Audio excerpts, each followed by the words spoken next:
Thank you. Hearing that, I liked Mr. Harpster's idea of utilizing a condition precedent, but hearing from our legal counsel that's not advisable. I do think it makes sense to sit on this until we have things worked out with the school district. I appreciate the points before me not needing to re-raise them. Any further discussion? If not, let's go ahead and do a roll call vote on this one, Ms. Clerk. Sorry, just to remind folks, because it's been a while since the motion was made, this would be to table this to a date. Do we want to set a date post enactment of the school district, like the first regular meeting? I guess that's technically a modification. So at this point, it's just open-ended. And then we can direct staff the time according to if we move. It sounded like, correct me if I'm wrong, Mr. Prowse, but I thought the motion was to table this until such time as the school impact fee amendment can be effective. Is that correct? Okay. And you can make that an event. Okay. Sounds good, Mr. I would just say, yeah, my suggestion, this is the way council wants to go, would be to just schedule them both for the same night. You can deal with the school impact fee. That'll have an effective date. You can match the effective date of the school impact fee, the effective date of the traffic impact fee. Are you requesting that in the motion, or is that something we can direct that's adequate direction? I think if there's no objection to council, I think we can staff can just bring it back at the same time. I don't know, we necessarily need that part of the motion. Any objections to that approach? Okay, so with that, I think we know what we're going with. We got to vote here, Ms. Clerk. Okay. Councilmember Grimm.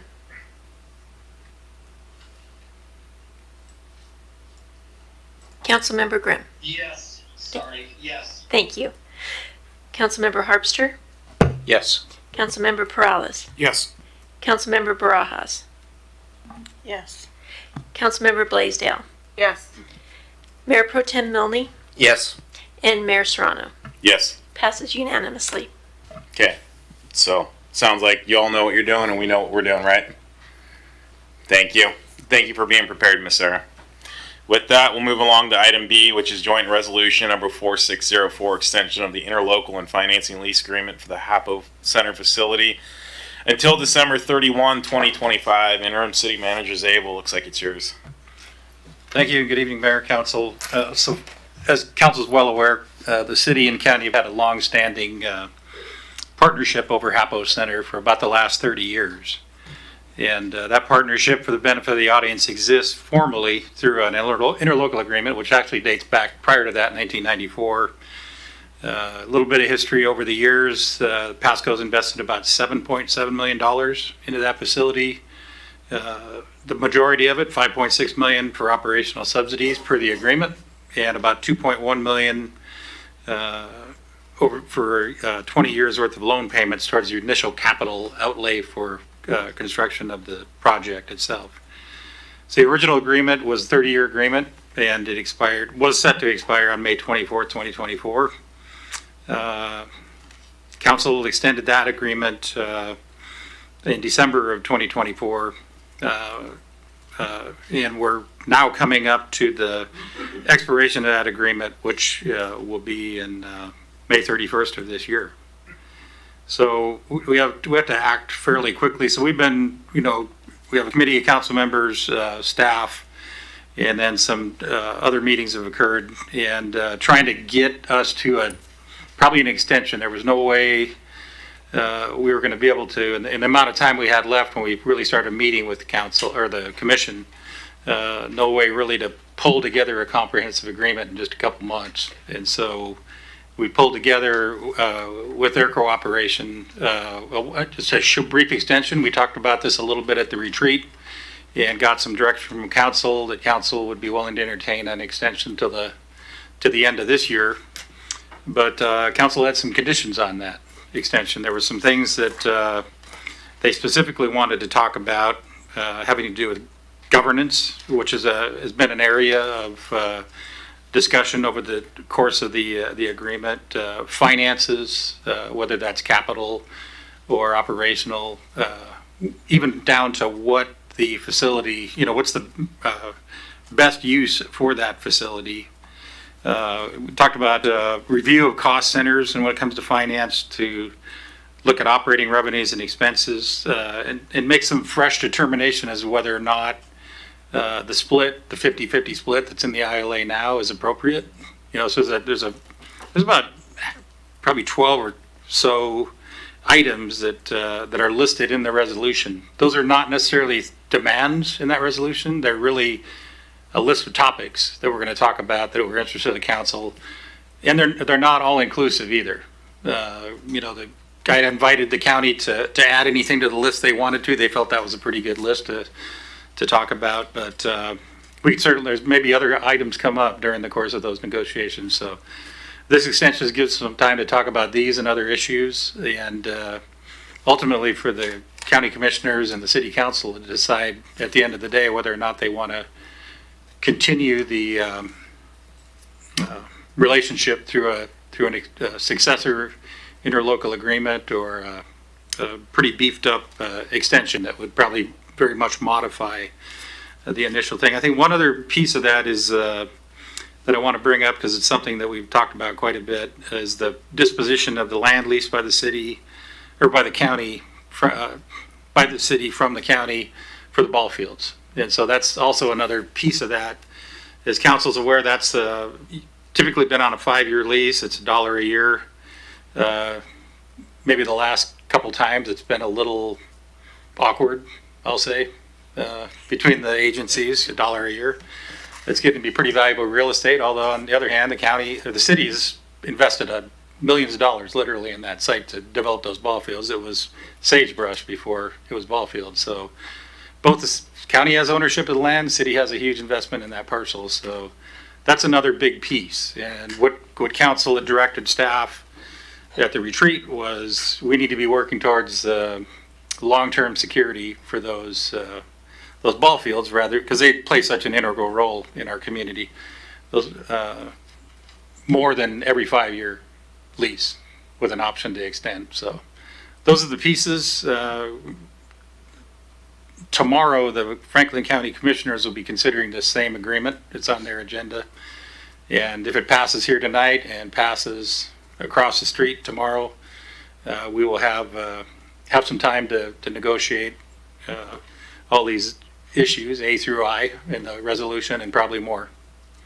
And staff's recommendation is the council approve the agreement. I guess one other piece probably worth mentioning is that it keeps the original ILA status quo in terms of the subsidy share and operation responsibilities, things like that.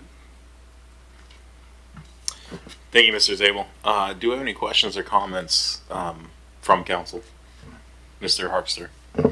Yeah, I just want to comment on the fact that it's a little aggravating. We're doing a third extension in over the last, I think, 18 months or so.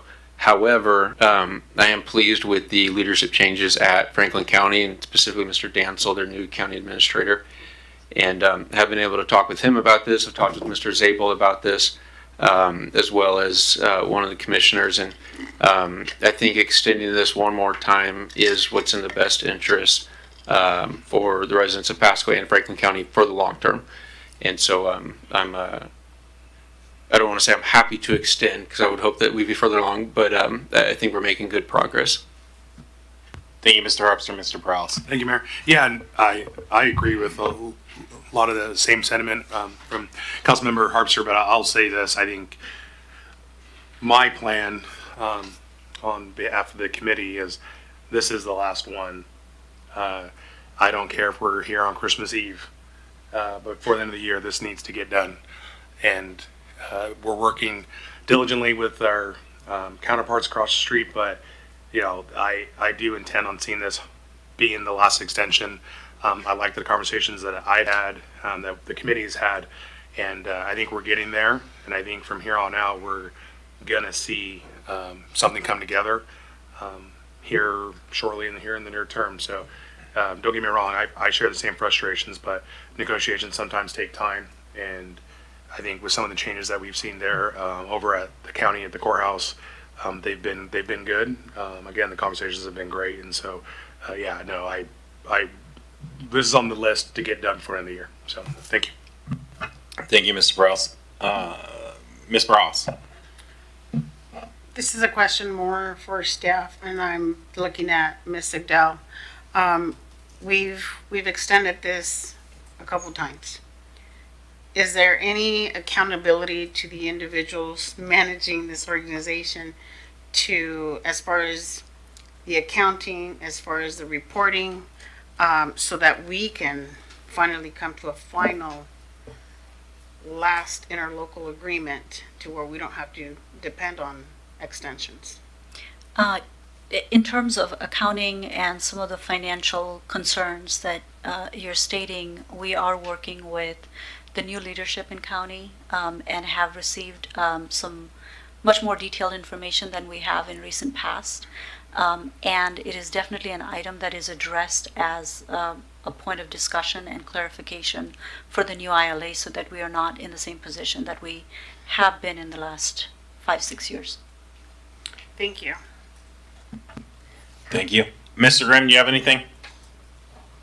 No, thank you, Mr. Mayor. Thanks for asking. Not a problem. Thank you.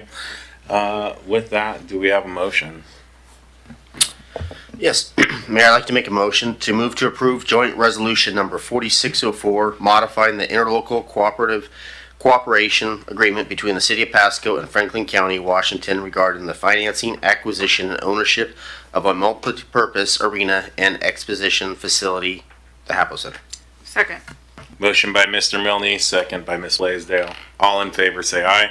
Aye. Aye. Mr. Grimm? Oh, I said aye. Sorry, didn't catch you. Thank you for clarifying. Sounds like that passes unanimously, Ms. Clerk. So, just one quick question on that staff. Will you be able to either transmit something signed or some confirmation that we pass this, just as a heads up ahead of their meeting tomorrow morning? I was planning on sending county administrator an email tonight. Thank you. I appreciate it. Yeah. I know you're working long hours, but it's always good to give them a heads up before they take action or don't. I was going to do it during the meeting, but Perfect. I wasn't going to call you out there. I was just going to give you kudos for long hours.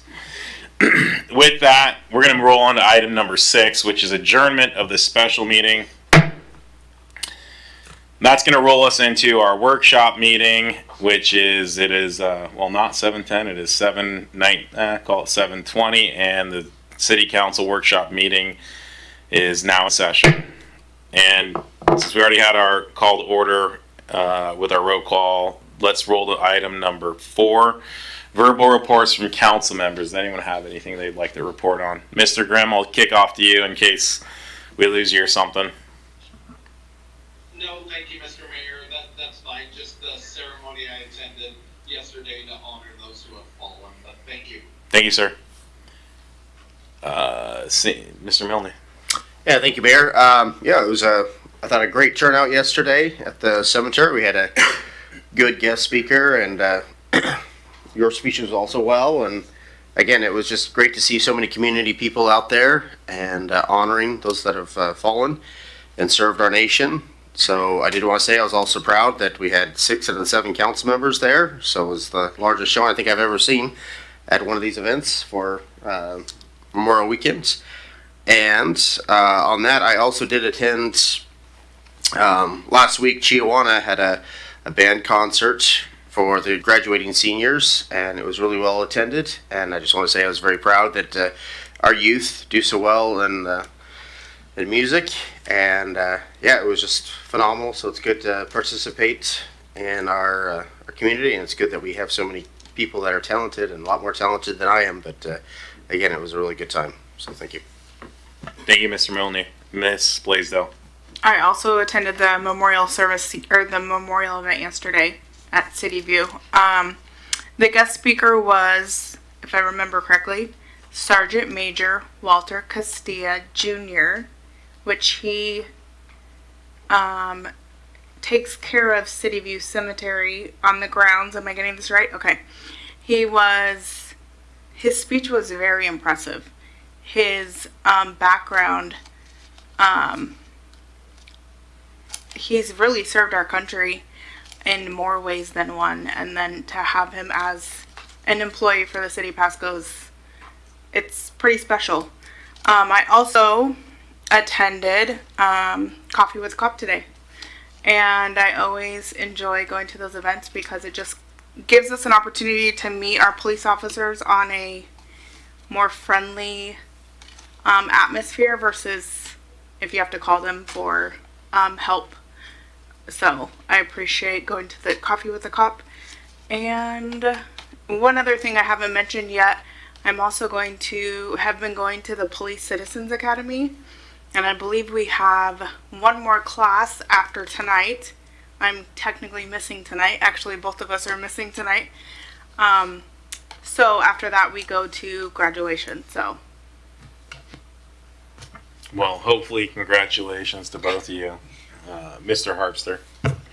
Yeah, I almost forgot that I attended a TriDeck board meeting last week, and discussion again centered around potentially taking on loans from HAFEC, and discussion over what our legislature is doing with Fish and Wildlife's new mitigation measures that they are imposing on developers and developments all over the state, residential, commercial, mixed use.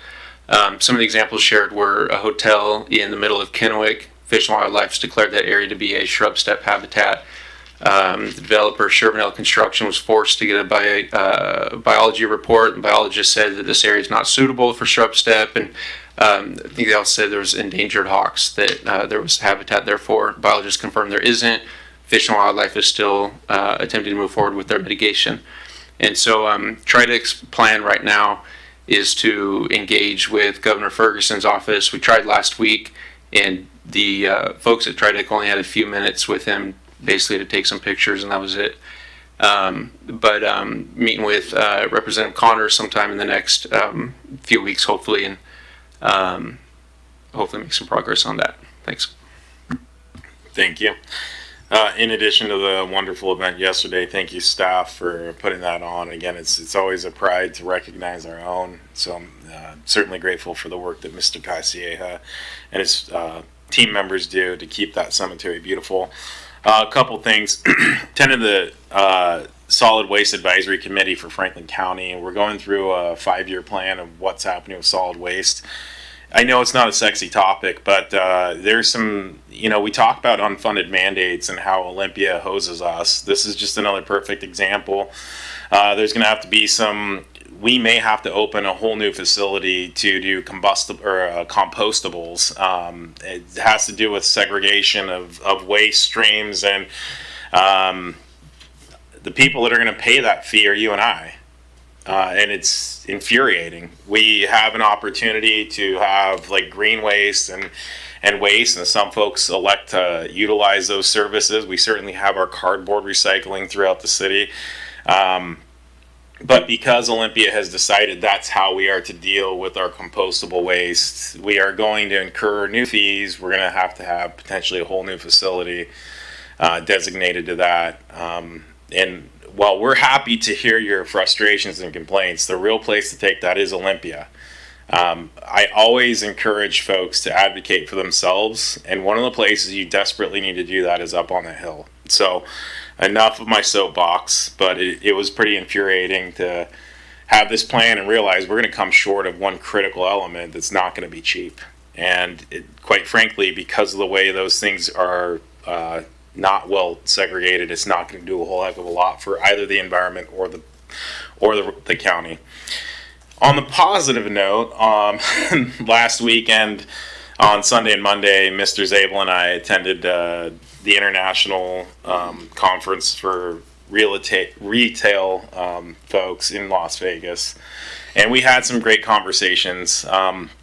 Specifically surrounding what could be of Road 100. And without getting into great detail, what I want to assure the 5 people or so watching is that the city, the staff, and the landowners and developers have a vision to bring things and facilities to the city that we need, that the Tri-Cities needs, that southeastern and eastern Washington are both lacking and could use.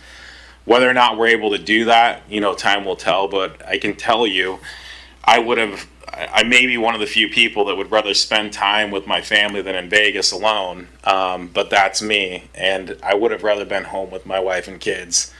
But we were out there making sure that those folks know that the city of Pasco is ready for the next level development, that the council supports those ideas, and that largely that our residents are looking for these type of amenities. So again, that's one certainly we can take feedback on, not now, but email us, reach out to us.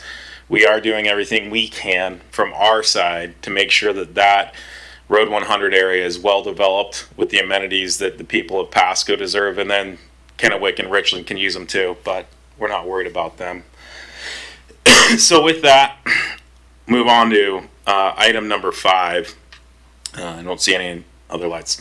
Item number 5, which is items for discussion with opportunity for public comment. For anyone that remembers, a few months ago we modified their workshop meetings to allow up to 8 aggregate minutes of comment with 2 minutes either for or against. So it's we're gonna have to keep a track on that.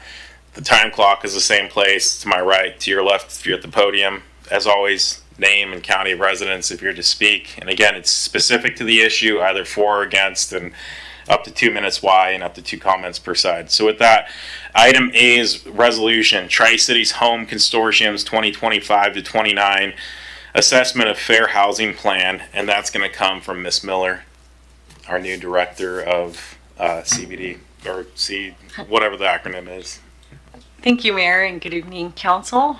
So this is a quick item. We did bring, this may feel a little like deja vu, we did bring the Consolidated Action Plan for the CDBG program back in March of 2025. And there's a component in that plan that was approved called the Assessment of Fair Housing. And this group, the Home Consortium, Tri-Cities Home Consortium Group, is comprised of Richland, Pasco, and Kennewick, and the study was conducted for the next 5-year period. And within this study, they identify the unique challenges that face housing in this area and provide the barriers. So you have some information here on the screen. I won't read every bit of the text. And then the identified impediments to fair housing are up on the screen and include the barriers to housing in this area. So that was looked at, and just some of the items on here, limited supply of housing and other barriers to housing were looked at in this plan. And in the plan, there's also proposed actions to increase affordable housing supply and expand the accessible housing for the group as shown in the packet. And the proposed actions continued here related to fair housing awareness. So this is all in the plan and in your packet. And the next steps would be for the council to adopt this resolution, and then we would feed it back into the consolidated plan. There was a question whether or not at the federal level the housing issue would be funded, so that's why it was put on pause. And so we're bringing it back now that we know that there's funding for it and including it in the plan for the group. So happy to answer any questions if you have any. Thank you, folks. Do we have any questions? I'll start with Mr. Graham. Do you have anything? No, thank you. Thank you, Mr. Mayor. Okay. Mr. Prowse. Only question I have is, what are the metrics that we implement to see if we're meeting any benchmarks for this, or even like our own housing action plan? Like, what's the difference between the two documents? Yep. So this is related to funding and what areas we'd focus on. So the home funds go to like rehabilitating homes for, or helping tenants with rental assistance, and then rehabs for home. And then there's one option for a home loan. So this is a study for the whole area, looking at the different, the housing characteristics and where we're weak. As far as metrics, I'm not actually sure what metrics they use for this one. For the housing action plan, for the comprehensive plan, we look at all sorts of different information, the income levels, for the folks, and then the population numbers, the number of housing units, and then it gets down really to basically income levels and the amount of housing we have in each bracket. And that will be something that will be covered when we do the intro to the comprehensive plan in a few weeks. So it's usually tied to income, and the state is actually requiring the cities, and I'm mixing comprehensive plan into this too, but cities look into providing housing for income all the way down to 0%. So there's different categories, 0 to 30%. How many units does Pasco have? And then how many do we need to address that population? And then it just goes all the way up until 120% AMI and more. So those are the metrics we use in the housing plan to look at numbers that are designated by the county. So for this specific metrics, I believe they do look at the different ranges of options for people in different income levels, but I haven't looked, enough into this to see what metrics they've used. So I can bring that back if you'd like.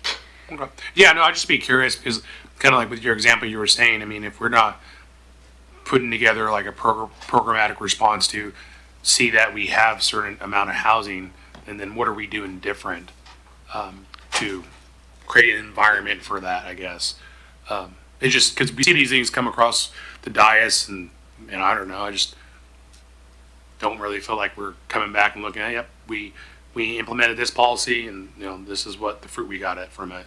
We did this, and so I was just kind of curious when I looked at it, and I looked at the other document,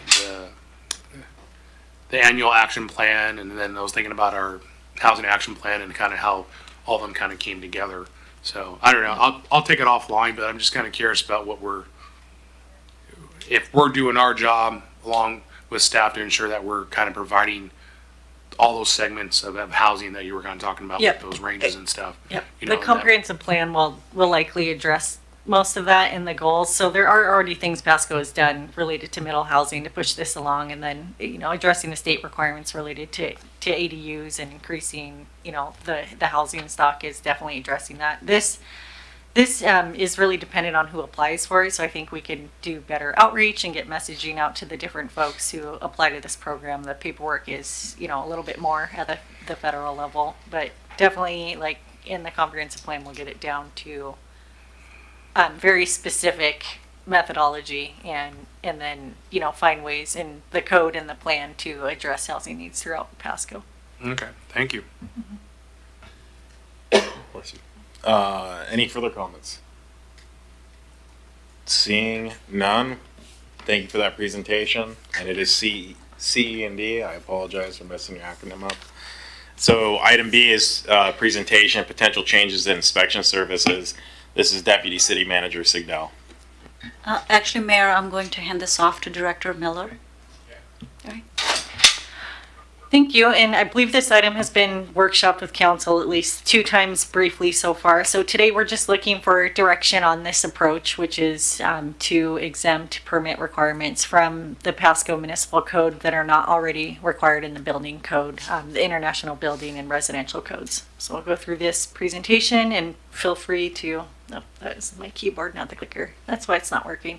So I'll go through this presentation and just explain the different types of exemptions that are in the building code. And just for some background, and sorry if I'm repeating what was said at a previous meeting, there's international building codes and international residential codes. So those are adopted on national basis, related to what building permits are required in all of the standards. So Pasco over the last several years or even decades has over time required permits for things that would not be required in the International Building Code or Residential Code. So we do require that, and I believe that most other cities do not, at least the 2 cities I worked at. And I believe Kennewick and Richland do not require these types of permits. I'm not sure about everything, but we've been told that Pasco is a little more restrictive as far as exempting these types of uses. So they're listed up here, and these are exempted in the International Building Code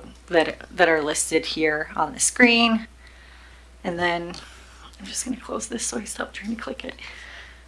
And then we have new permit and inspection eliminations here listed, and there are decks and small storage sheds and fences listed in the code currently. And if we were to remove this as a requirement from code, it would save the customers time and money from coming in and permitting these things. It would definitely free up staff time for permits that are required in the building code. There are some pros and cons to doing this. If the city isn't reviewing and permitting each of these small sheds and structures, you do run the risk that a homeowner puts the shed in a wrong spot and maybe builds it accidentally on their neighbor's property or over an easement, and there is the risk for that. But my opinion on it is there are people out there even building without permits anyway for things that may require a permit, so there is a risk that people do that. So the best we can do is educate people, give them the flyer and tell them where things go. And this worked really well at the last city I worked at, where if someone did have a question and they just really didn't know anything about where to put a shed in their backyard, they would be routed to a planner, and the planner would tell them, you do not need a formal permit for this. However, here is your backyard. They pull it up on the screen, and then they'd say, hey, keep it 3 feet away from your fence, here, and then make sure you don't put it over this easement in your backyard. So we would offer that help. I'm not sure if there's capacity to help every person coming through, and we do have a flyer that is in the packet as an example. We can clean that up and make it easier to use. There's lots of verbiage on there, but we would just talk through the fence requirements with people, and for the most part people got it right. If it was in the wrong location, they would need to move it, but in most cases we found that was just more efficient than permitting these smaller uses. So staff is recommending that we streamline the process for our customers and our staff, and then be there as an educational resource to folks that need help knowing where their fence line is. And we don't have any surveyors on staff, so that's the most common question I think planners get is, well, where can I put my fence? I'm very confused. And we tell them how to pull up their property or send them the information on their lot, and then try and help them there. But when it comes down to it, if they're really worried about it getting precisely in the location, they do need to hire a surveyor to go out there and stake it, and that is usually a recommendation unless they're really comfortable with property lines and can find their pins in their lot and they're not buried under some old shed in their backyard where they can't find. So with education, I think that does really help the public with these, and then it reduces the need for them to come in and pay for a permit and go through the process and inspection. So that's the route we are recommending that we go, but also looking for direction from council on this matter. And if council does want to move forward with this approach, we can revise the code and bring it back to council for review. Happy to answer any questions.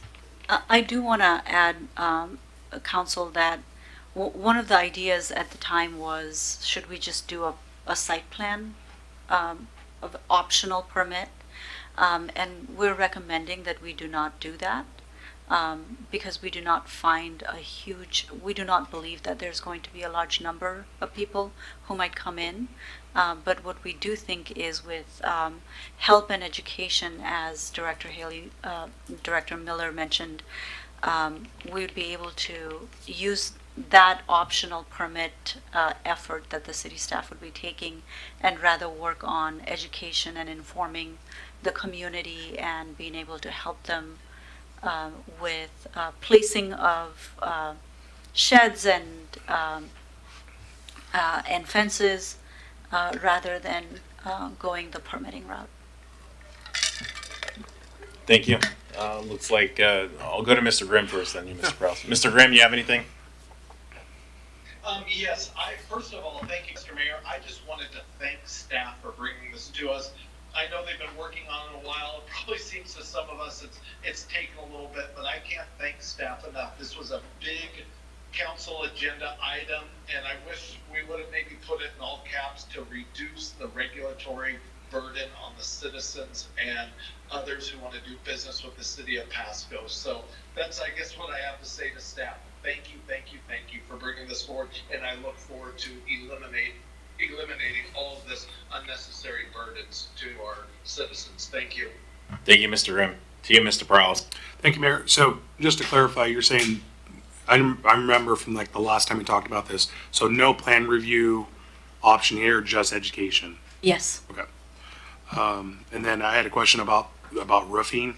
So is that so no permit even for like an entire re-roof, tear off and roofing? Is that the intent of what we're doing here? Yeah, re-roofing, if they're taking off the board existing- or any of the structural components, of course, they need a permit for that, so we could make sure it's safe, but just re-roofing and replacing the materials and siding is what is in there as a proposed exemption, which is pretty common, but if you're messing with the structure of it or taking off the top of the house, then we'd want to Or look you mean at the it sheeting permit-wise. then? Are you referring to the sheeting or the actual roofing material? Just the siding, you mean? I guess I was talking about two different things. Yeah, I'm asking about the actual roofing material. Yeah, if you take the roof material off, but you're not taking like the board off or Right, replacing the any sheeting holes. material, Yeah. right? Yes. Plywood. Yes. You want to call it plywood? Yep. Okay. Then you wouldn't need a permit for Okay, that. because I know in other municipalities, they still required a permit even though they implemented this, but they just codified that if you were taking off the roofing material, it required a permit. I don't know, I did some research on it, so I just want to clarify that was the actual intent of this code was that, again, if you're taking off sheeting, then yeah, I guess that would be, the structural integrity could be jeopardized, but not the actual roofing material. Correct. Okay. So what about driveways? So when you talk about driveways and sidewalks, potentially like in the public right of way, so would that be essentially like everything from the sidewalk back? Would that, Yes. That's what you're So talking about. right-of-way work needs a right-of-way permit. Anybody who's doing any work in the right-of-way needs to approach the city because it's our property and we need to know what's going on there. So it would be behind the sidewalk to the house. And I believe it said if it's not part of an accessible route, within the public right-of-way. So the sidewalks and driveways, so right-of-way wouldn't need to be looked at. So if it's on the private property, if it's under a certain stormwater threshold, then it wouldn't need to be reviewed. But we would want to make sure if someone is like maybe flaring out their driveway, I think that's okay as long as it meets the design regulations, if there's any for that specific area. But if they wanted to add a second driveway cut, that's where we have to look at it and make sure that, there isn't a lot on a corner where they have two driveways now going out into traffic. So we'd want to look at that. But that would be something we could educate folks on in the flyers, and if they come approach us and ask. Most people wanting to add a second driveway come in and ask if they're paving it and it's in a area where people can see it happening. They come in and ask. awesome, thank you. Seeing no further comments, it sounds like we have general notion to move forward with this. So hopefully we'll see this for action next week. Any clarification required of council? No, I have direction. Thank you. Okay, thank you very much for the time you put into this, and thank you for decreasing our regulatory burden on our residents. With that, we'll move on to item C, which is another presentation, introduction to amending Pasco Municipal Code 3.65, utility billing management, and this is kind of coming from interim director Garcia. Yes, good evening. The finance department has been focusing on evaluating processes for efficiency and under the principles of lean, and kind of looking over cost benefit analysis over just a variety of processes. And last December, the city participated in a lean workshop that was offered by the state auditor's office at no cost, and the focus of that workshop was utility billing department, and it included focusing on key processes to identify some possible areas for improvement, and there were some changes that we're able to implement immediately after the workshop, but others require changes to the code and council support, which is what we're here to discuss today. So while we're evaluating processes, we're looking at it with a broad scope, meaning we're looking at efficiency, but also making sure that the municipal code still aligns with state laws, aligns with council goals, and just overall customer service expectations. In that, we're also looking at if our processes are sustainable and kind of making sure that the department's set up for success. So one area that impacts many processes within utility billing is the treatment of our tenant accounts. And this process, as we're reviewing it, it doesn't seem to pass the cost-benefit analysis test. It's a pretty time-consuming process, and I'll share some background here. So in 2013, the code was changed to only require deposits on tenant accounts. In the past, deposits were required on all new accounts and including tenant accounts.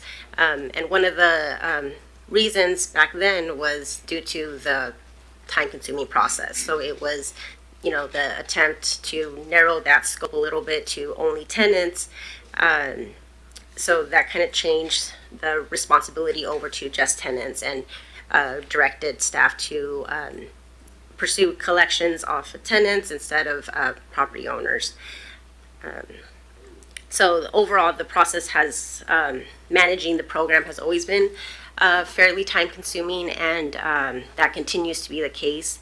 So in the fall of 23, the city went through a software conversion for the utility billing software. And that, while there was a lot of positives that came out of that, one item that the system doesn't accommodate how the deposits and the tenant accounts are managed. So with that, it essentially means that the process takes about 4 times longer than it has before. So it's it takes a lot of effort to manage that program. And overall, the tenant accounts make up only about 11% of our entire accounts. Okay, so some of the challenges that we're facing are, well, one, our system update. Another is there's been some recent changes in state law. So in April of 23, there was a law update that prohibits shut-off of utility accounts during heat events.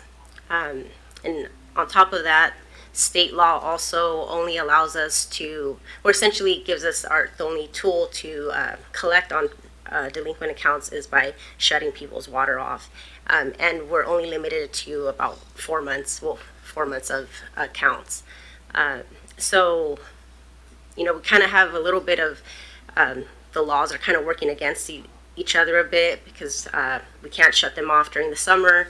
And that's also the time when tenants tend to move, just because people are moving in summer when kids are out of school and that type of thing. And that's also when accounts are pretty high because of higher water usage. So those two laws kind of limit our recourse. And on top of that, our local code also is restricting our ability to collect on accounts by taking that responsibility away from the property owners and only allowing us to go after the tenants for through the collection process.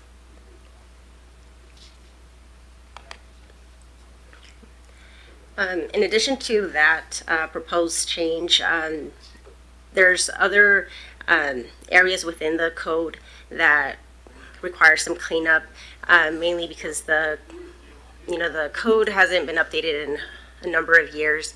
There's been just some changes that are needed just to make it a little bit more modern, update it with current expectations with customer service, and just kind of overall efficiencies. And we'll go over some of those minor ones here in a bit. So overall, one of the changes that we're proposing is to shift the responsibility back to the property owner as it was prior to 2013. And that would also eliminate the need for deposits, and the managing the deposits is one of the most time-consuming processes that we have.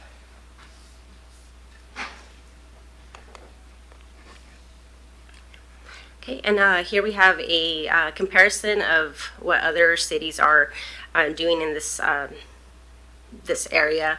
As you can see, majority of them do not accept deposits, and majority of them have the responsibility lie with the property owner.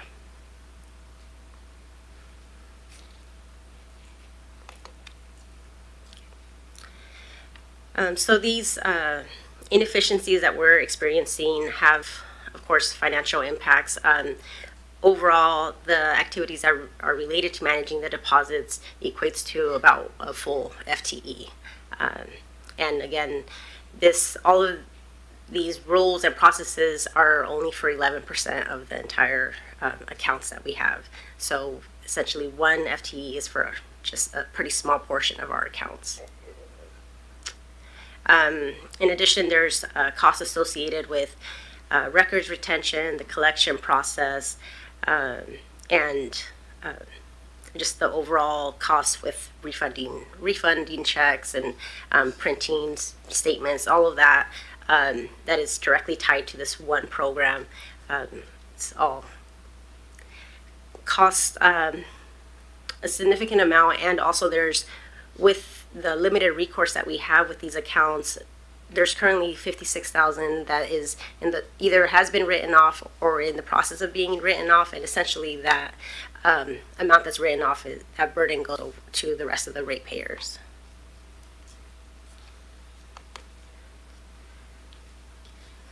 Okay, so the deposit change is one of the major changes. Some other of the kind of cleanup items are just intended to be a little bit more customer friendly. And for example, currently there's some pretty strict limitations on who can be on the budget plan, which essentially means that customers can pay the same amount every month. So we want to kind of open that up a little bit to help customers to be able to pay their bill. Right now, if you've been delinquent, you can't be on the budget plan, but however, it seems that being on the budget plan might help them not be delinquent. So we would like to update that so we can be able to provide some more flexibility and accommodate the residents.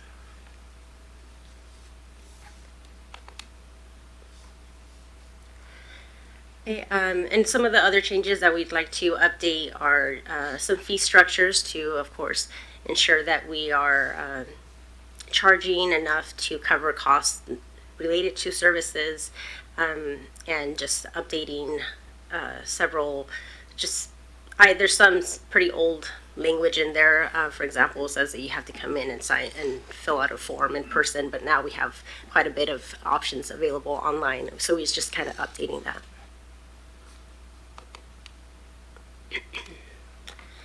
Okay, and as I mentioned, this process essentially takes up a full-time job for one individual. But if we are able to make this one change, we're able to start using that gained capacity to focus on other improvements. So this is essentially the first critical step in many more improvements to come.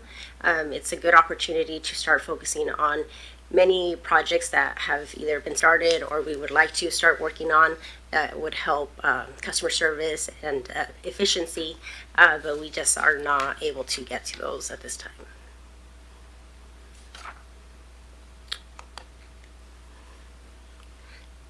So any questions? And again, at this time, it's an introduction mainly to seek support and guidance on moving forward, or if there's any other alternatives to look into.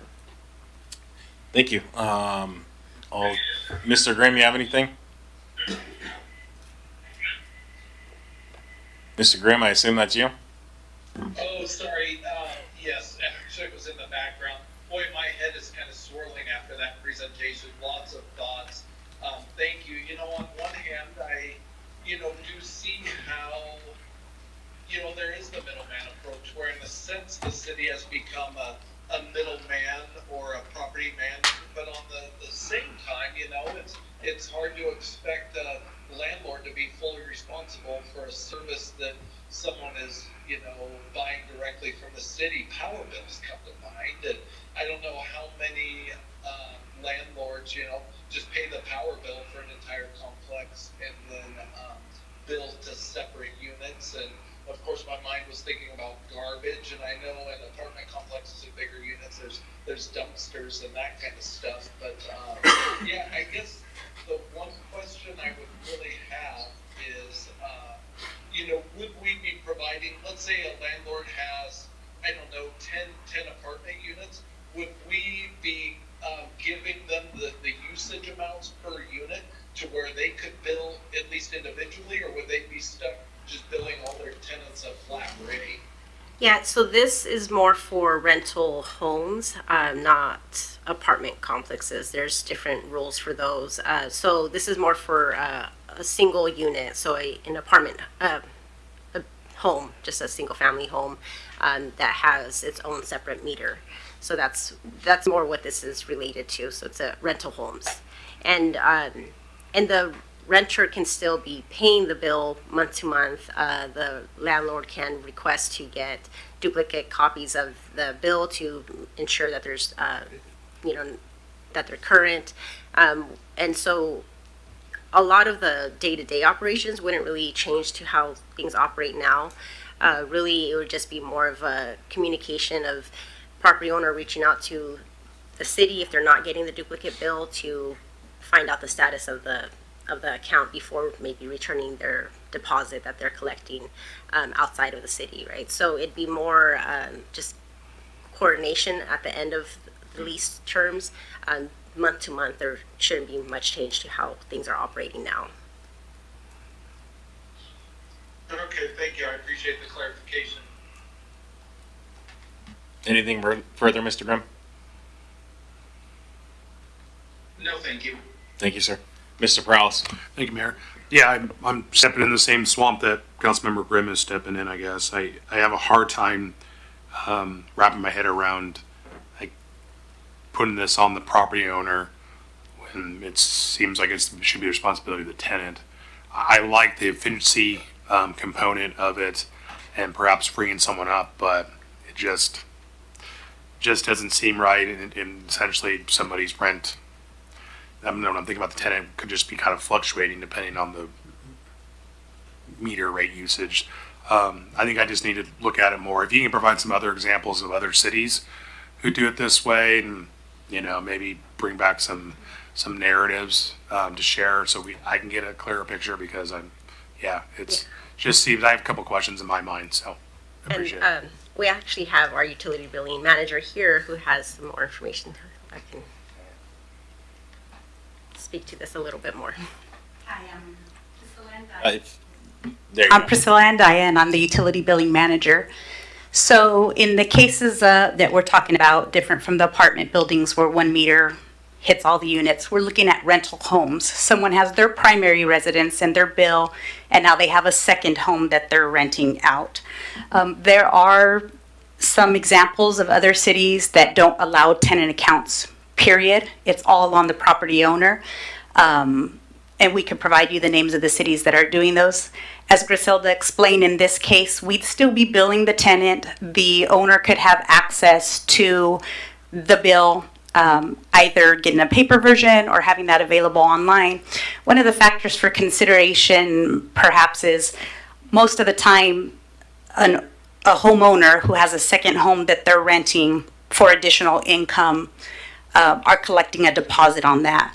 We're limited because of this changes in the state law that we can't shut water off for delinquency. So the purpose of the having the tenant account, or our current process when we had the tenant account, was once the tenant account was delinquent, you could shut them off, and that's the primary method of collecting the past due balance on the account.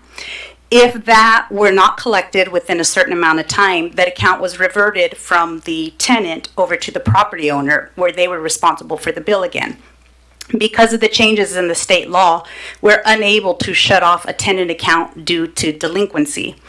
And RCW limits the amount of time past due charges that are due on the premise, regardless of who's responsible for the account, that you can collect on through the shut-off process. So as Griselda explained, there's kind of these laws battling each other where we don't want you to shut people off when it's hot just because they're delinquent, but you could only go this far back when you're collecting on them. And the own self-imposed limitations are you could only go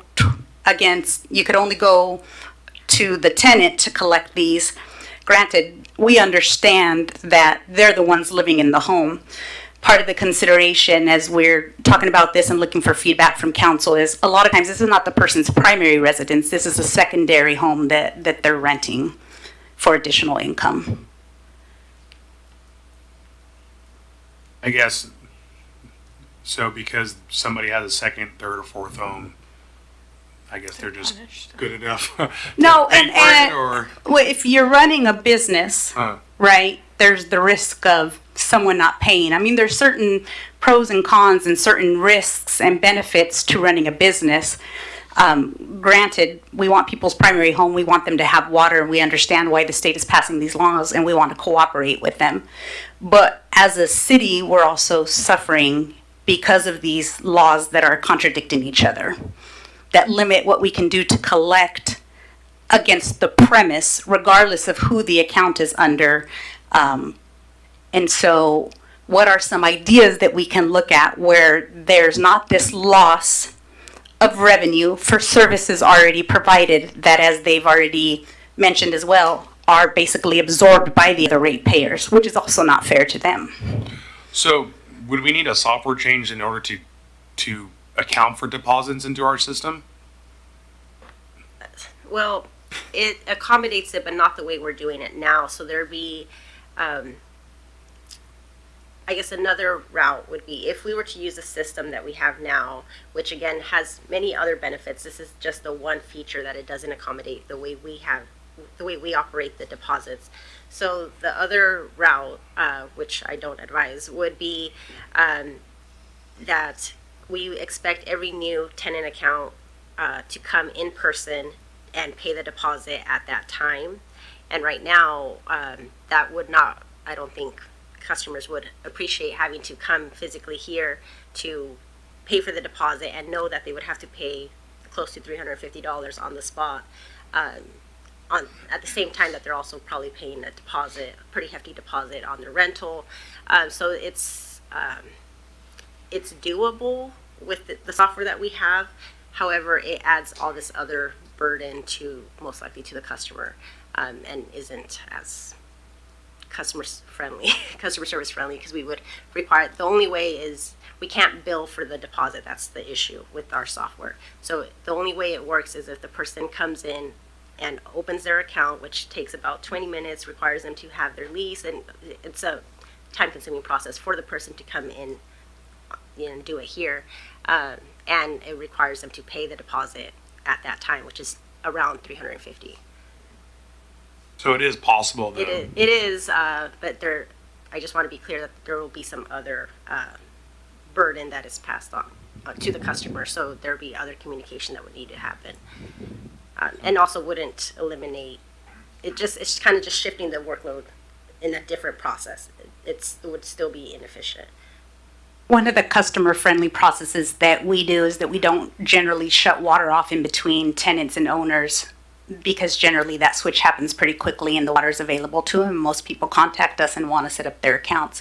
But when there's system limitations where we can't move forward unless this is done first, that might lead us to have to, close off the water service in between, which could be inconvenient, and then in summer weather may be not likely to happen because of the heat events that we experience in Eastern Washington. Again, you talked about Olympia making laws that affect Western Washington one way and Eastern Washington another way, and we have pretty hot summers here. I mean, we're having a pretty hot May, and so it impacts us differently than it impacts the other side of the state.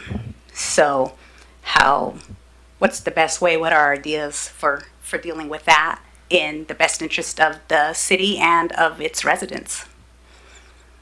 I appreciate it. Thank you. Yeah. Thank you, Mr. Prowse. Do you want to stay up just in case? Ms. Blaisdell, do you have anything for her? Or go ahead and ask I your guess question. I just need to think this through because as a property owner, I pay for my tenants' water and garbage. But if they left behind a bill for PUD, I would be livid that I had to pay for that. So I think part of the responsibility is I don't think the property owner should be punished because someone else isn't paying their bill. But then on the flip side, I think majority of property owners do pay for at least water and garbage. So as a property owner, do you collect a deposit when they sign a rental agreement? Yes, but I also pay the I pay the monthly fee. It's in my name. I pay for it. I don't collect from them at all. So the tenant can still pay the bill and be responsible for the bill. I think the idea that we have that we're kind of looking for feedback on is you have a deposit at the end of the day that you generally will return to the tenant. It's as a protection to the property owner, right? So is it possible that and I don't know all the laws, that part of that deposit be used to pay off that bill that the landlord is responsible for prior to the deposit being returned because it is the tenant's responsibility? Maybe there's language in the rental agreement that addresses that the same way. There's language in the rental agreement that addresses the water and the garbage or damage to the walls or water damage. Damage, wear and tear on your property. Like Right. There's so many different things that go into that deposit, and the deposit's very minimal compared to what they're paying versus what damage or wear and tear would be. When it comes to PUD, they do credit checks. If you're not a property owner, you're paying a deposit, and it could be. I know some property owners are paying up to $600 for a deposit because of their lack of credit or because of their not paying their bills. So I think that, it's all needs to be taken into consideration. And our PMC and our RCWs allow us to go off after property owners for unpaid bills, unpaid water bills. Our current PMC doesn't allow us to go after tenants in the same way as property owners to collect on these past due charges. And the new state law that doesn't allow us to turn off the water for a tenant with a delinquent bill is allowing these tenant accounts to run up higher than the deposit that we're collecting. So in addition to all the administrative burden of managing the deposits because of the new system and how it works, you also have lots of tenant accounts that you're unable to collect on in the traditional method with it being attached to the property, because the state law conflicting with the RCW on collecting past due utility charges. So we can, of course, take this feedback and come back with more alternatives. One being maybe a higher deposit. Right now, we collect 3 months worth of base fees plus an average of consumption. So we can come back with, more details and also maybe some other alternatives such as a higher deposit amount, and maybe that other changing the process so it fits our software, but again does kind of shift the work to a different process. Thank you. I still see we have a couple comments, so Mr. Milne. Thank you, Mayor. I was actually kind of want to get more little clarification. Not against it. Obviously, as councilmen, we're trying to reduce everybody's bill, not just a few, bad apples get away with it, and then everybody in the community has to pay more water bill. So I do understand where you're coming, and then again reducing the staff cost. So say like somebody has a bill and they are delinquent, would the homeowner get a copy saying that this person is delinquent, or would it be only until the time that they moved out that then they would be notified? So again, the software is a little limiting in that effect where you can have a homeowner choose to get the bill, but it's kind of an all or nothing thing. You get every single bill every month, or you don't get a bill any month. It would be a manual process to say this one's delinquent, copy the bill. This one's delinquent, copy the bill. However, what a homeowner could do, especially if they have multiple properties, there's a portal that they could set up where they could link the accounts to it, where they would have access to PDF versions of the bill every month. Okay. And then, okay, so thank you for that. And then the second question. Can I add to your question real quick? We can also, make it so that the homeowner could receive like notification calls, and so make sure that they're listed as someone to receive notifications. We do send automated calls out because we don't like people to get turned off, and so we do try to warn people to take a look at their account or contact our office before that happens. So we could include the owners on that. Okay. And then I guess, I think I know the answer, but I just want to double check. So say the person has a $500 water bill, it's summer, they rack it up, they leave, obviously they only had a $100 deposit or whatever they had.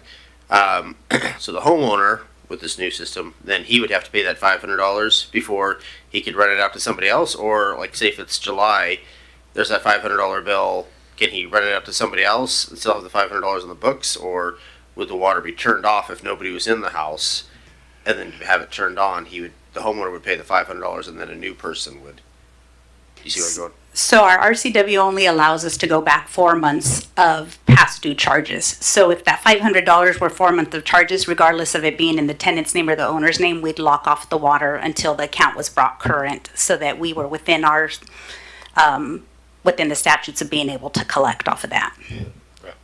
So it would, that thing with utility billing is, it's very unique to different situations, but theoretically, yeah, the account could be locked off depending on what that $500 represented. So it could be locked off to collect on that until we're within that 4 month period.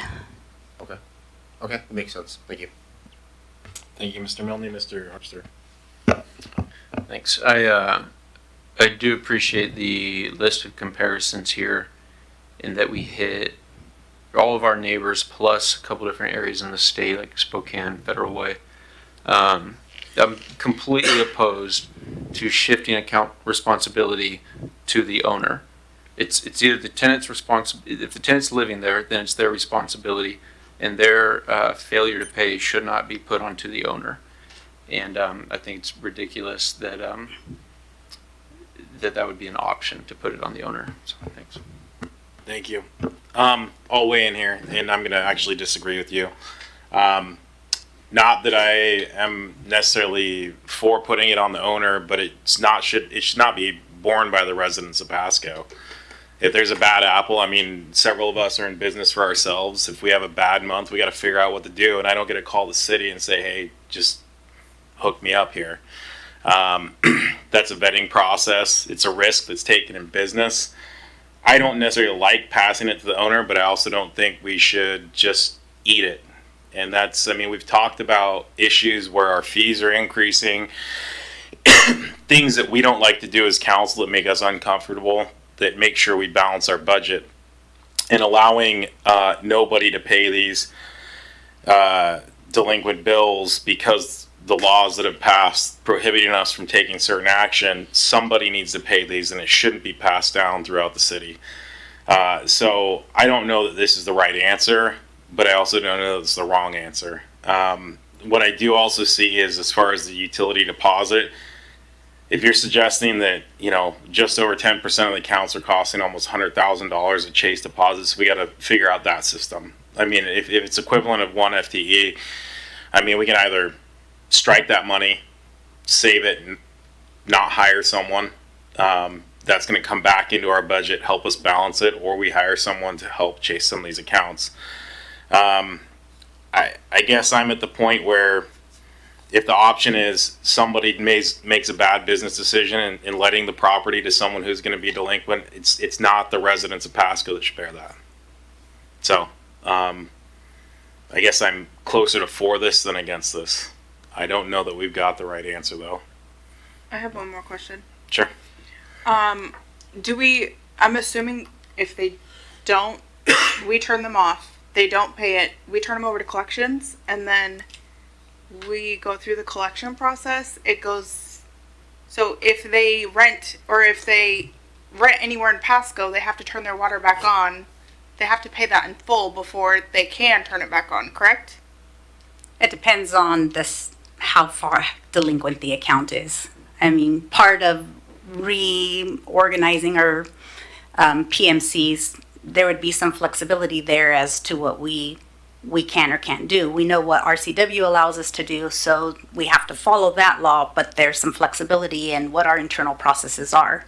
And we got to look at the logistics too. And we have meters that are physically turned on and off by people that we use a contractor for. And so it's not like electricity where you push a button and it's off and you push a button and it's on. So we have to consider those factors as well. And the cost of having our contractor go out and do these, and you know, does the cost of doing that outweigh the cost of the other things? There's lots of factors to consider. Utility billing is actually really fun and complicated.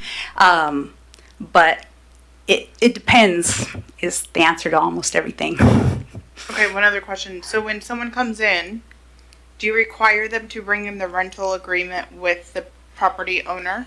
We require, yes, and that's part of PMC. We charge the property owner, or we charge who the property owner gives permission to be in their home. And that's a rental agreement. And so we look at the address that's listed on that rental agreement. We look at what the terms are in that rental agreement. We make sure it's signed by both parties, which is part of the administrative burden in having tenant accounts as well. I mean, some thoughts for consideration are, we save all that staff time looking at the rental agreements, and there could be a form that the owner turns in and says, this is the tenant that's in there. They're aware of it. Ultimately, they're responsible for the bill. So they, you know, have more control of that situation in the accounts. Ultimately, they're responsible for it. I think one of your questions originally that I didn't address was about accounts that are turned over to collection. So during COVID, that was prohibited. We were not allowed to turn over accounts to collection. Since then, we've had the software conversion, we had change in management and finance, and so a lot of that has limited our action in sending people to collections. That is something that we're catching up on that we would be able to do regularly. The problem with sending them to collections is a lot of times when they move out of the area, and so it is difficult even when that is sent to collections immediately, even when we have their license number and their date of birth and their full name, which we're collecting all of that information. They're having a hard time collecting it.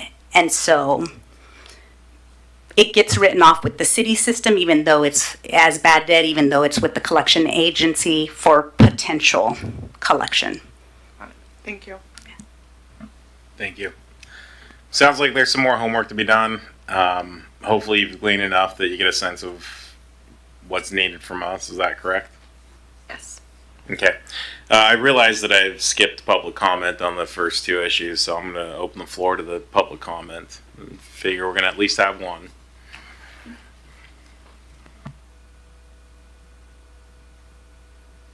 Oh, there we go. Thank you very much, Mayor, Council, and staff. Sorry I came in halfway through the presentation there, so I didn't catch it all, but I want to speak a little bit about my experience from what I heard after the fact. We rent homes to single-family homes, to multi-family homes and apartments, so obviously this isn't related to those, but for single-family homes, in my experience, it's been an absolute non-issue having tenants go up and hook up their own water. And the reason being it from a landlord standpoint is I think that if they want to have water, then it's a contract that they can go with the city and they're responsible for their own consumption. And then it's not something that I have to go after them and after the fact with. And you guys have tools. Sounds like maybe some of the tools are a little bit more limited than I thought, but you guys have tools in your tool belt that can manage that a little bit. It's a nice idea that, yeah, you can withhold your deposit amount from your contract, but in my experience, again, sorry, didn't have time to prepare this, but in my experience, tenants who are in that position where they struggle with that, where they may struggle with that deposit, they also want their damage deposit back as quick as possible, so that when they move, they can move into an additional property. So then having to chase down, pay that final bill, make sure that it's paid and covered, then that slows down the rate. Even though I have 2 weeks to refund back, I've never taken more than 24 hours to give a damage deposit back. BDI currently operates on this model, and it is terrible because I've had folks up and leave, and BDI doesn't communicate necessarily with the landlord terribly well, and all of a sudden they say, well, I have a new tenant that wants to rent this place. They say, well, sorry, there's $500 owing on this account. Now you have to pay this $500 before your next tenant can rent out. So I think that the PUD model is the way to go, and right now it's not a terribly challenging process for current tenants to get on and be responsible for what they do. Thank you very much. Thank you. Any additional public comments? Going once, going twice, third time. Thank you for that, and we'll look forward to the next iteration of this. Moving along to item D, which is our general fund monthly report for March 2025. Sticking with you, Interim Director Garcia. Yes, so for the general fund in March, on the revenue side, we were at 7% of budgeted revenues, which is a little bit lower than what we would expect for that point in time, but it's understandable due to most of the revenues in the general fund are cyclical. So, for example, half of property tax revenue comes in April, so it's after the fact. And another large revenue source in the general fund is interdepartmental charges, such as engineering charges, and those normally don't occur until second quarter. So within second quarter, we should see the revenues kind of catch up a little bit more.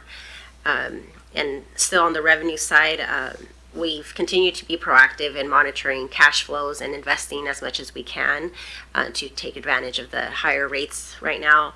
So within second quarter, the general fund earned $266,000 in investment income, which is a lot higher than it has been in the past. And on the expense side, we are at approximately 13% of the biennial budget, mainly with services being the highest cost driver, and the majority of the services are related to public safety contracts. But overall, we expect to be within budget, and hopefully within second quarter we have some more data to provide some forecasts and projections.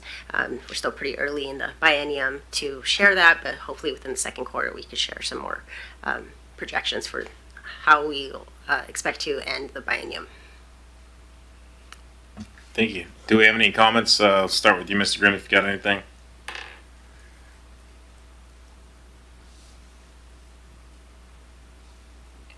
No comments, Mr. Mayor. Thank you.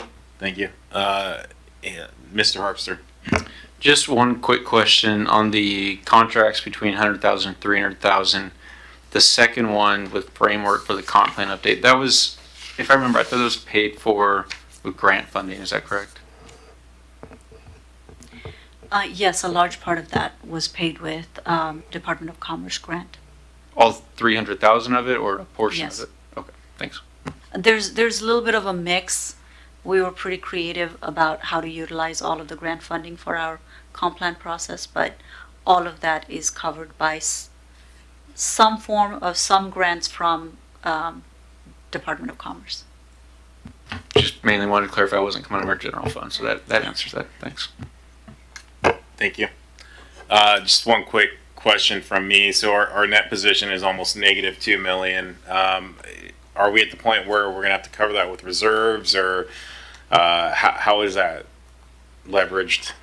Yeah, so it's still pretty early in the biennium. So at this time, essentially, it is getting covered by reserves, but we do expect that revenues to start coming in at a higher pace within second quarter. So hopefully within second quarter, we can share a little bit more of what that end reserve usage will be. Thank you. And to that point, is there a specific target that we have that we anticipate to come through, whether it's the increase in sales tax because of Independence Day or more permits rushing through? Like, what is it that we're projecting on that we're going to bounce back in Q2? So some of the, for example, property taxes, we haven't received hardly anything right now, right? For this report period, in April, we've received that. We also saw in April, kind of getting a little bit ahead, but in April we did see sales tax increase a little bit more. So we are starting to see a little uptick in that. But again, we won't really have a fuller picture until probably closer to end of second quarter. Thank you. Appreciate that. I see no further comments with that. You're off the hook, and we'll move along to item number 7, which is an executive session. That's a discussion with legal counsel about current or potential litigation. Oh, yeah. Well, I don't really want to hear from you guys anymore, but we'll move on to item 6, which is miscellaneous discussion. Anyone? If not, we'll move on. Okay, Ms. Morales. I was waiting for Dave. I wasn't sure if you had miscellaneous comment. Just a quick reminder, Ms. Debbie might be getting an email here, but wanted to extend the invite for the Juneteenth parade happening on June 14th, Saturday, June 14th. If anyone is interested in participating in the parade, please let Ms. Debbie know so she can coordinate with the organizers. Thank you, Ms. Morales. Mr. Zabel. Just one item, wanted to make council aware, we have a recruit academy graduation this Friday night. I think, Chief, two candidates graduating to serve us full-time. So, exciting day. And then Director Rice had a comment too. Good evening, Mayor and Council. Tonight I wanted to present some information related to the FIFA 2026 World Cup, which is being played in Canada, Mexico, and the United States next year, including Seattle as one of the 16 host cities. Part of that is the selection of 9 statewide fan zones, which include Tri-Cities, specifically Pasco has been selected to host if we're interested in doing so.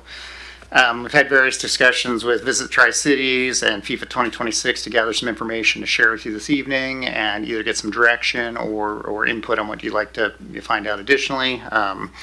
So a FIFA fan zone is an official public space where fans can gather to watch live World Cup matches on big screens, enjoy food, music, cultural activities, and celebrate the sport in an inclusive and family-friendly environment. Expectation of the fan zone city is to provide a public space, including stage, sound, big screen, concessions, and activities for all to attend. As there are 6 games, there's need for multiple resources to host, including staff and funding needs. We're about 1 year out from the first game, so FIFA 2026 is looking for that commitment, and that's also about how long we like to take to plan an event, particularly when they're a new event or 6 new events for us. So wanted to get this in front of you to see if it's something that you would like to consider participating in and if we need to start planning. Not doing one before or nor able to estimate potential attendance, staff have worked to create a rough budget per event based on a similar size event like Fiery Foods.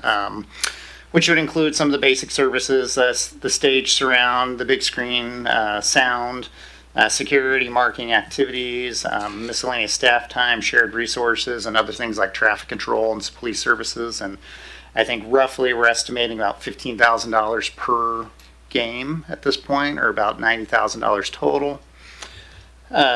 Visit Tri-Cities has said that they do have some funding available to help offset. I've spoken with City of Kennewick, and their Parks and Rec Department has offered some staffing resources. Believe it could be handled similar to the Ironman event, where we have all the cities potentially pitch in. Proposed location would be out at either the Burton Soccer Complex or Gisa Stadium, which I'll touch on in just a second. Washington legislators have provided about $2.7 million for security funding, which would go to the local law enforcement. Some of that money would go to each local law enforcement agency to help offset security costs. And of course, private sponsorships are available aligned with the FIFA guidelines, which mainly means that our local sponsors would have to be national or international sponsors aligned with the FIFA sponsors. Unsure if we would be able to obtain any of those, but it'd be something definitely we'd start going after right away. And again, Gisa Stadium, to touch on that, Gisa Stadium is an ideal location. However, general manager cannot commit to the availability of the stadium until September or October when they do their game selection process. However, he could use some of his points to try to champion that we have as many games as we could to be held in Gisa Stadium. That is ideal for staff here as well because it has just about everything we need, and they should have a big screen, but we can also supplement with some other items. But hate to propose things that I don't know enough about to propose, but we're kind of in this situation where if it's something you're interested in, we can definitely get more information. I can have Visit Tri-City speak, I can have FIFA 2026 speak, or you can just give me some money and tell me to make it a success. I mean, that's me. So any questions I can answer for you? Any additional information you'd like us to gather, or what would you like to hear or do? Thank you for that. I mean, I'll kick us off. I was one of the ones that brought this in part. Folks at the Visit Tri-Cities have been pushing and asking about this. I mean, they've intentionally selected Pasco as opposed to the other cities in the Tri-Cities. So, I mean, I think that's not only an honor.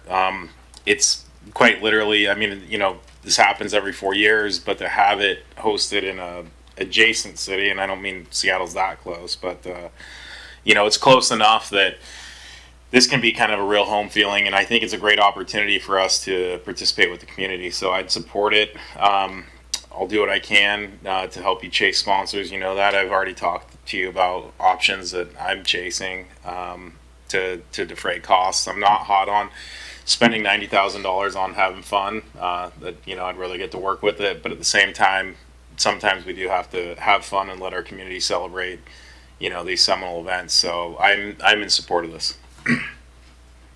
That said, I can't cut you a check right now, or, you know, but I do think having an allocation at some point will be critical, and then obviously letting us know as soon as possible the status of Giza Stadium. Mr. Harpster. I'm going to disagree with you. I'm just kidding. That's fine. I'm just kidding. Yeah, 90,000 is a lot less funding than what I was anticipating. One of my concerns is if we dedicate the necessary staff time and resources, do you anticipate that taking away from other events like the farmers market or Grand Ole Forest celebration? It will be tight. Again, we're running with limited staff this year as well, but it's something, I think it's once in a lifetime event. Generally, my staff get queued up as we're able to go forward, and if we're going to commit, I think we can start reaching out to other sister cities as well to see what staff resources they can put in as well. So. Okay.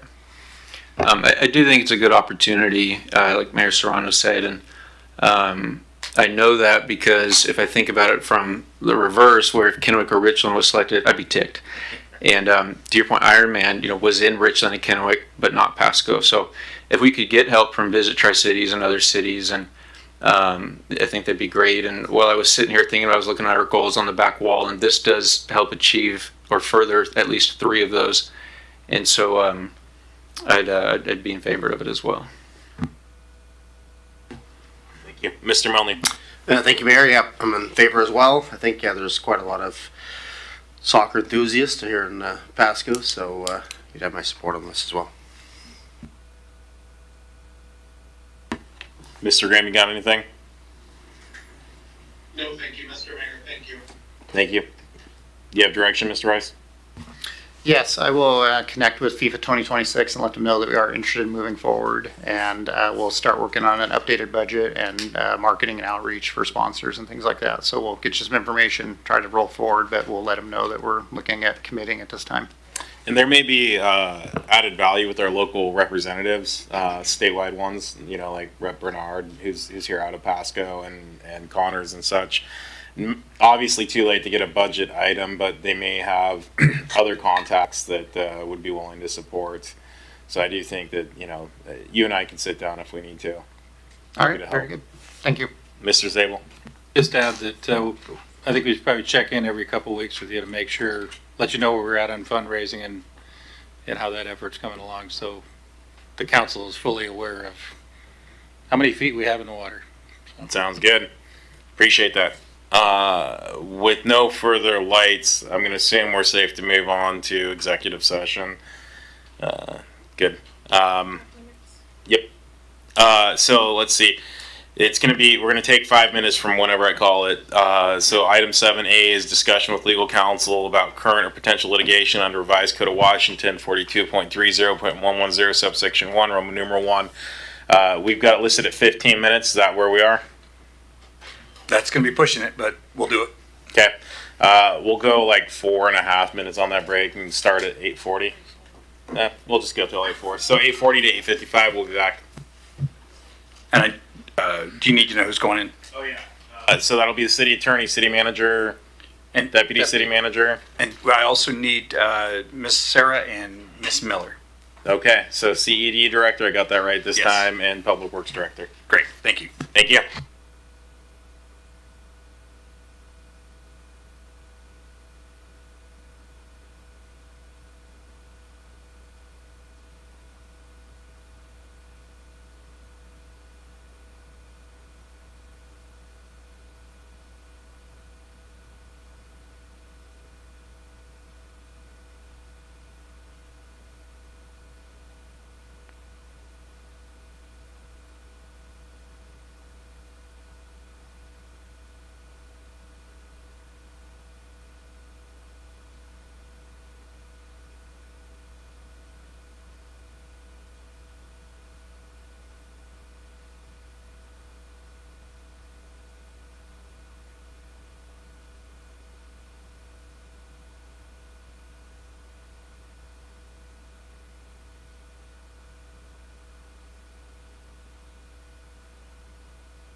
It's 8:54. We are going to extend executive session by 10 minutes. We'll be back at 9:04. Thank you.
It is 9:05. We are out of executive session. This meeting is now adjourned.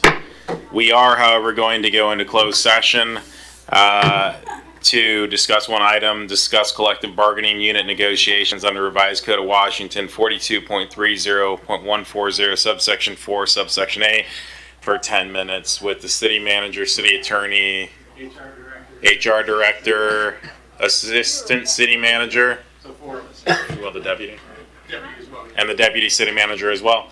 Thank you for joining us tonight.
Of having to follow the state law within the next, I think it's 3 years or 18 months, I can't remember, but within the near term.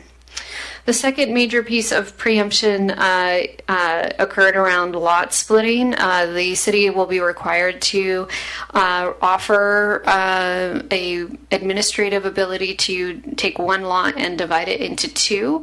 I am pleased to share with you that there were a lot of, I'll say, belts and suspenders built into that bill to make sure that the resulting two lots are buildable and that the resulting two lots cannot be further split into a subsequent two lots, which are both the buildability of the resulting lot and the sort of never-ending lot splitting were two concerns that were very strongly raised in previous legislative sessions.